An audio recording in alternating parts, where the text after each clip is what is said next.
Now, I've been asked to ask Larry Madoa. I don't know where he is. Larry, are you there? Yes, Larry.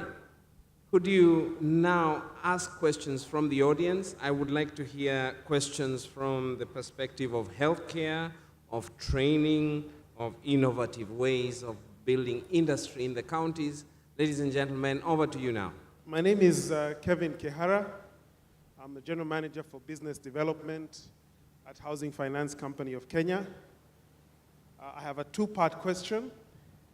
The first one is one as a citizen of Kiambu County. Gerald, you're my deputy governor, and you have arbitrarily moved the county headquarters to Thika Town. Therefore, I am a citizen who is not being served because Kiambu Town is the central location for the county, and it is unfathomable, before we talk about ERPs, that you would expect somebody to travel from Lari all the way to Thika to get services. So that is very unfair, and we would like you to address that. The second is also the issue of housing. Housing is needed in the counties, and housing, before you have technology, you need structures and shelter. I would like to see and hear from the panel, particularly the gentleman from Birmingham. In your slide, you didn't cover the issue of housing. What is the role of housing, particularly in the case of Birmingham? Thank you. And we'll take the final one for this block, and then they can answer them together. Thank you, Larry. My name is Honorable Dan Kazungu, Member of Parliament for Malindi. And I want also to say that my chairman of the Parliamentary Committee on ICT wanted to be here this afternoon, but he had to go somewhere. So I just want you guys to know that. My question is this, and I think goes to the Deputy Governor of the great county of Kiambu, if I'm not mistaken.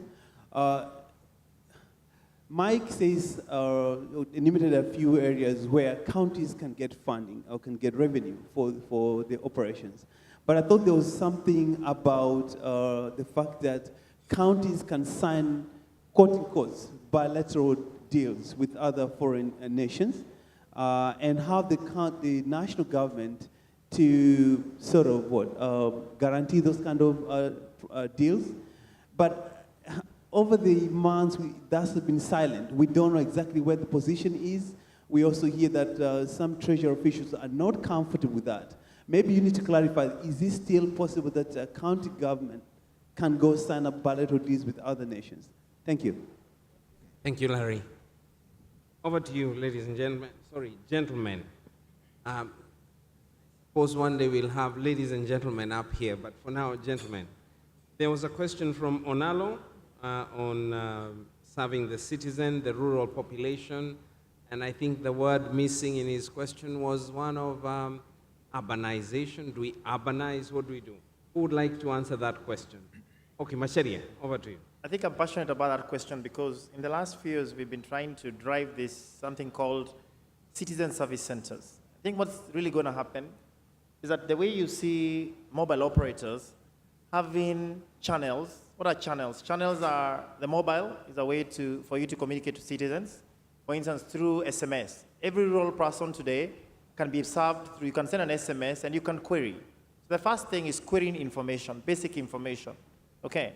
The next channel that we need to look at is getting people out of banking halls, because all the counties have banking halls where you have to queue to pay for services. We need to find a way to get those services out of banking halls, out of the county banking halls to banking halls. Okay, that's the next thing, because you don't have to queue there, and you need to maybe convert those cancelled banking halls into service centers. The next thing is web. And the web, most people may not have capacity to go to the web, but in the rural areas, but the reason why we set up Pasha villages or Pasha centers was, I thought, and you give them connectivity, was to sort of drive entrepreneurship at that level or granular level, such that if I run out my own Pasha center, one of the things I can get is services from the Pasha centers. The next thing I hope is going to happen is developing of call centers. We've been talking about call centers and all these things about BPO-driven business. Now, how are we going to drive call centers? I think it's a great opportunity for counties to start building their own call centers. And part of the youth empowerment is to sort of get those call centers run by the youth from that county, okay? Now, those are all different channels that you can serve citizens. That's number to start with.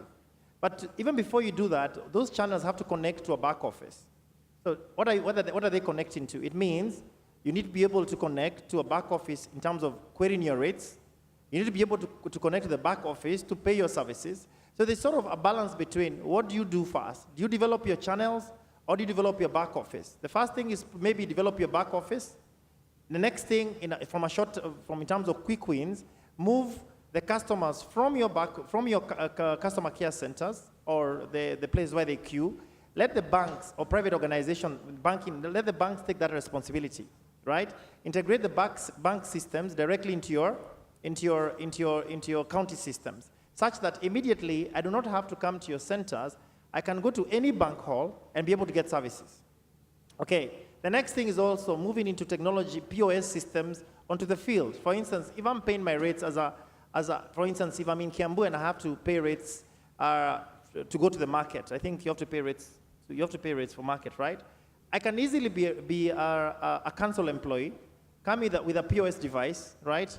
Be able to give a receipt to you and be able to pay rates. I need to get the council workers more to the field as opposed to waiting for these guys to come across. Thanks. Thank you, Macharia.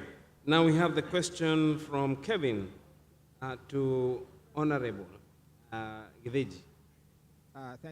Kevin, thank you for the question. I was hoping you don't have to discuss TICA at this level. I would suggest that you make it more general. Okay.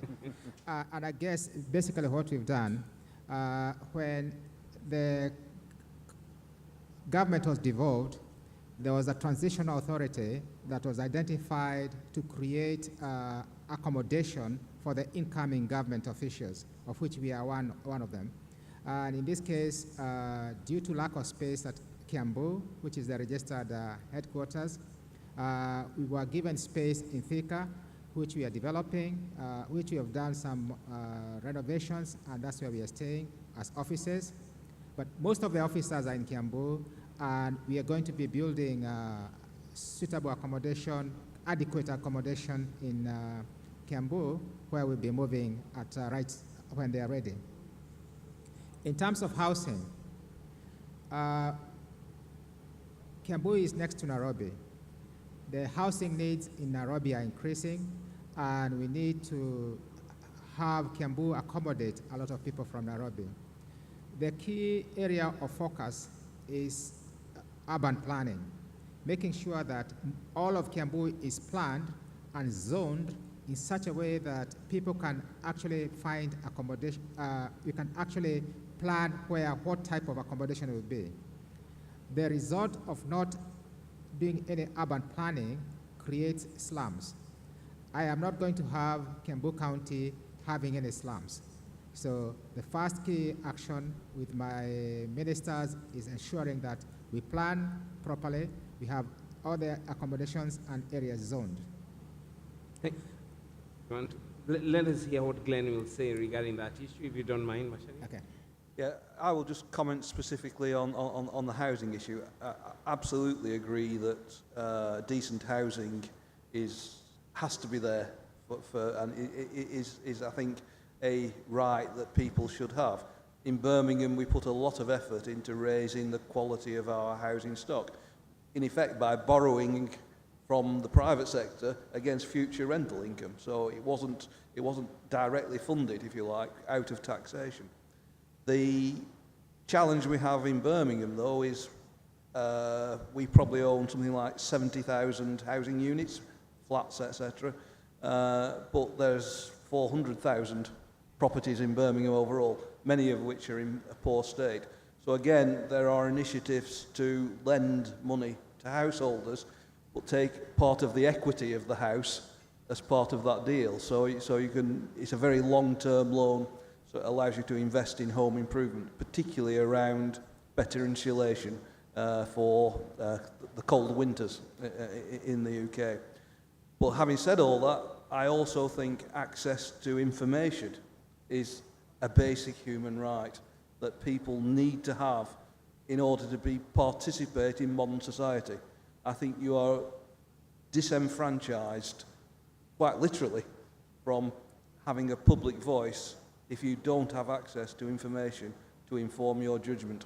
And it's so empowering in terms of learning, in terms of access to employment, all the other things that will come from access to information resources.